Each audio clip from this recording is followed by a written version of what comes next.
Episode of the Only Football Podcast. My name is Kyle, and that's Rick. I'm just kidding. Look, I am driving home right now from work. It's 11:36, and this is just the way that things have been. And I got good news, so I want to give you guys kind of an update, and I wanted to just reach out and tell you guys kind of what's been going on. For those of you that don't know, I got promoted to service supervisor of a apartment complex that's got about 150 units on 3 stories. The company that I work for, Greystar, they're the biggest property managing company in the world. And the reason I bring that up is to say, when you work for a company that is... Sorry, there was somebody on the side of the highway. I thought he had a thumb in the air, but he was just taking a piss. When you work for a company that is, as big as Greystar, there's so much paperwork because all they're thinking about is, I can't get sued. I can't get sued. So we got to check this every day. We got to do fire inspections every day. We got to check our sprinkler heads. Every painter that comes in has to fill out a form. I mean, it is like, seriously, the job that I took is a full-time admin job, which is great. The only problem is that we haven't hired a technician to do the work orders, to manage the pool and balance the water and get the make-readies going and do all of the work orders. I mean, we had 20 work orders in the last day. We got Daniel Barry Sports Highlight in the chat. 20 work orders in a day and a half. Right, so I'm trying to do an admin job. I'm trying to get apartments. Somebody just moved out on Wednesday, turned their keys in Wednesday night. And today's Friday, and I get told that somebody's moving into that unit Monday. And technically, they have to give us 5 days to get an apartment ready, but they're including the weekend as that 5 days? I mean, what? They're not like doing, on purpose. Nobody was applying for the job. It was $23 an hour, so why nobody wanted this job is beyond me.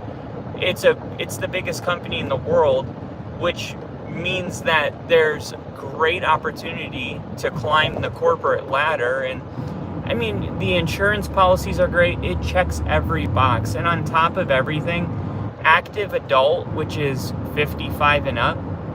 I don't know why they named it that. Active adult, which is 55 and up, is a lot better than I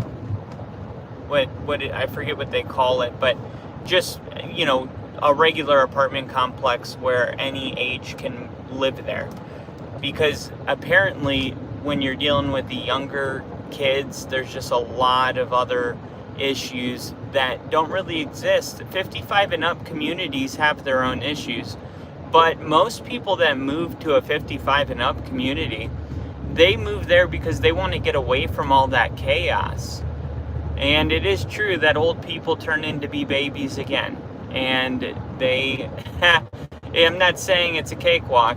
It's just a different type of, it's a different genre of problems. But I couldn't believe that nobody wanted this job. I'm like, it's 55 and up, good money. There's opportunities for overtime if that's what you want. A small team. You got some freedoms, we're really laid back. We work our asses off, but we're laid back. And there was only one person that applied, and he was like, yeah, I'll take the job. And we were all celebrating. And then we said, wait a second, why do you want this job? Because this guy was a plant manager, and he would be working underneath me. I would be his boss. So I wanted to make sure, hey, why does this guy want to demote himself to a lower position? It's kind of weird. And he said he just had a kid and he just can't do the hours, which is something I can totally relate to right now. Because he wants to just spend time with his kid. He doesn't want the responsibility of being a supervisor. He just wants to come in, do some work orders, go home. And he said money's not an issue. Well, we're all celebrating because that was the perfect answer. And the next day he's like, they made an offer I can't refuse. I'm like, dude, I'm thinking, I thought money wasn't an issue. Of course, money's always an issue. That's just something people say, but there's always an amount that that you can be bought. So I say all this to give you the good news, and that is that a guy came in last week for an interview. He was a Army guy.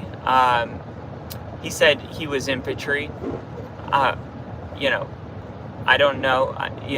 He seemed like a really awesome dude, really like sharp, not overbearing, just like when you just vibe with somebody and you're just like, wow, this is going really well. So there's an energy that's just, it's just right.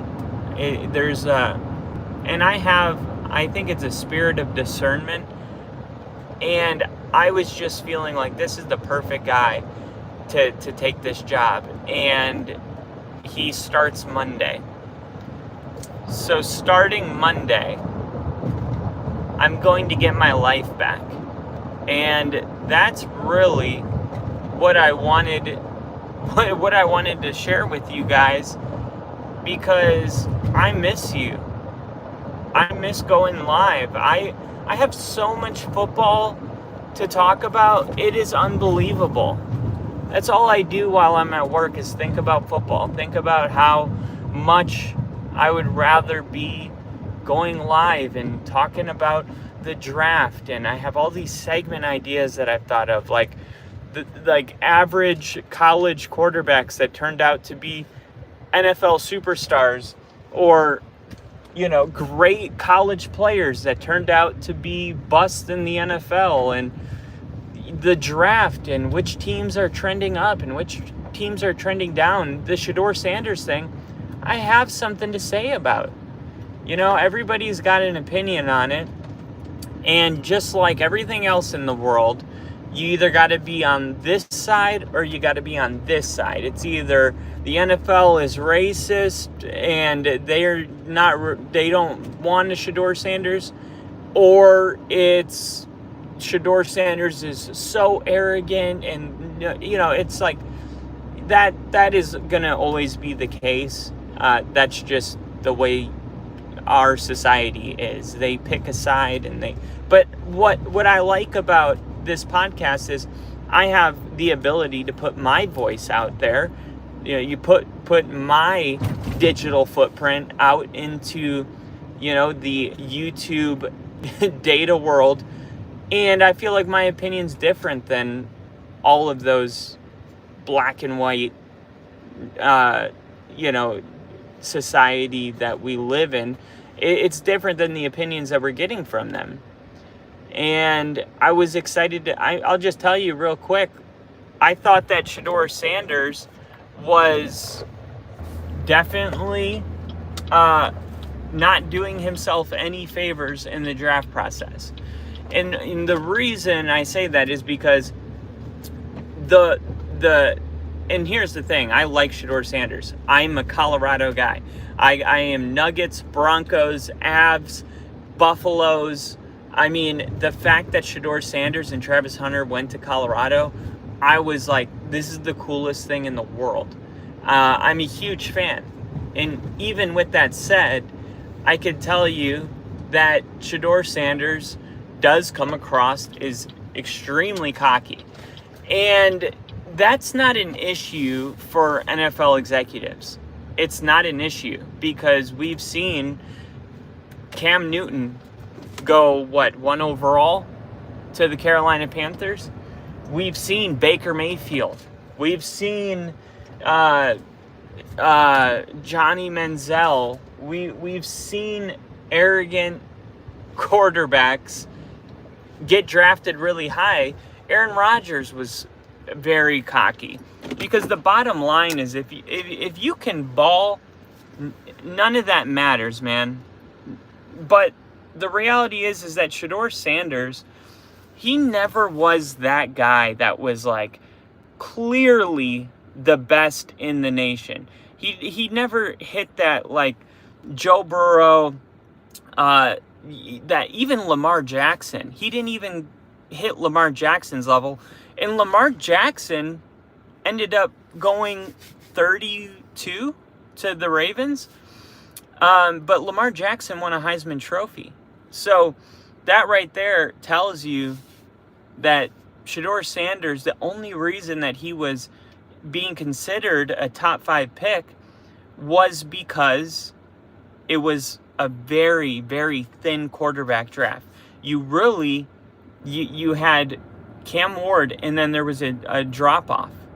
And I think the other factor is that when you look at next year's draft class, there's no way that there's going to be a team that needs a quarterback and they are like, let's get Shedeur Sanders, and if it doesn't work out, next year we'll have a high pick because it didn't work out, and then we'll draft Archie Manning.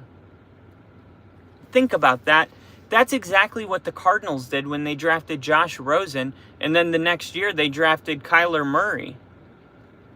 I mean, yeah, it could work out, but you did throw away a first-round draft pick, the highest value draft pick that exists.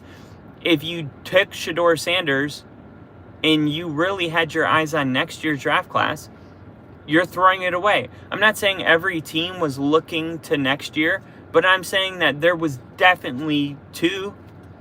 Okay, let's subtract that number from the amount of teams that needed a quarterback, which there wasn't that many to begin with. So all I'm trying to say is that there were, I believe, a ton of factors at play. I think Shedeur is definitely worth being selected. I think he could have gone in the first round. I think he should have gone in the first round. But I don't think the reason that he didn't go in the first round has to do with what everybody wants to say. That's just my opinion. I think that there were other factors at play where the cockiness, if he was a Heisman Trophy, even took his team to the playoffs, I think that would have been received better. And I also think the biggest factor is next year's draft class. Nobody wants to be the team that takes a quarterback in the first round and then has to do it again next year. It's just not a good look. It makes you look desperate. It makes you look like you don't know what you're doing, like you're just grabbing at straws. Like it's just not a good look. And I mean, look at Denver, what they did. They went with the highest value pick. So the Shedeur Sanders thing, though, I hope he balls out. I hope he succeeds. I hope he proves everybody wrong. I hope he starts week 1. I really want the kid to be successful and to do good. But starting Monday, I'm going to get my old life back. I got somebody that is starting, and it's that Army guy I told you about. So I'm going to be able to give him literally half of my workload, and get back to a regular schedule that includes going live and doing what I love, man. Talking football, and it's getting to that time where post-draft, the NFL is about to release their schedule, so we can start looking at strength of schedule. We can start looking at which teams we expect to be elite, because I'm telling you right now, everybody's sleeping on Denver. Colin Cowherd had Denver missing the playoffs. Think about that. They had the third best defense in points allowed. They added Dre Greenlaw in Hufanga. They drafted the best corner in the entire draft. He's going to be a Hall of Famer. He was one of the most pure players. He can play the nickel. He can play on the outside, isolated. He can even come down and play a backer position. He can do anything. And Denver adding that, he's like a joker on defense. Adding that and then getting Evan Ingram and then drafting the running back RJ Harvey that they loved, and Bo Nix going into year 2. This team is young, man. There's only like 2 players over 30 on the entire roster. Denver is going to be a problem. They have an opportunity to be a historically great defense this year. I mean, they could legitimately hold opponents to 13 points per game. That's how good this defense is. This is going to be an exciting year for Bronco fans. And I think the over-under right now is 9.5. Hammer the over. I told you to do it last year when it was at 5.5. Denver pretty much covered that by like week 10. Or I think week 8 they already had that when they were 5-3, and then they went 6-3. Denver's going to be a problem. I'm just so pumped up, man, to get back to talking football with you guys. But I figured I was driving home from work, and I'm like, another day where I'm like, I'm going to go home and do the podcast, and then I get this whole thing dropped on me that someone's moving in on Monday, and it's like, never mind, I guess I'm not going live again because I won't get home till midnight and I'll be freaking exhausted. So while I was driving home, I thought, well, why not go live and just tell people what's going on? You know, just communicate. That's the main thing. I don't want you guys to forget about me. That's my biggest concern. So I'm going live so you guys know that I'm still invested in this. I know it's only been a week since I've gone live. It feels like a month for me. But I will be back to bringing you guys content like you deserve. And I'm just pumped up to get back to a regular schedule. So I just wanted to give you guys that update. I hope you're all doing well. I saw, let's see, calm down, you've been on this, chill, damn, how long you been on this? Yeah, whenever I go live, all I know is Daniel, Barry, and Jinja, my 2 OGs. I'm glad that you guys were in here. I hope you have a good night, brother. I will see you guys on Monday. Jinja, stay black. Oh, and always, long live Bill.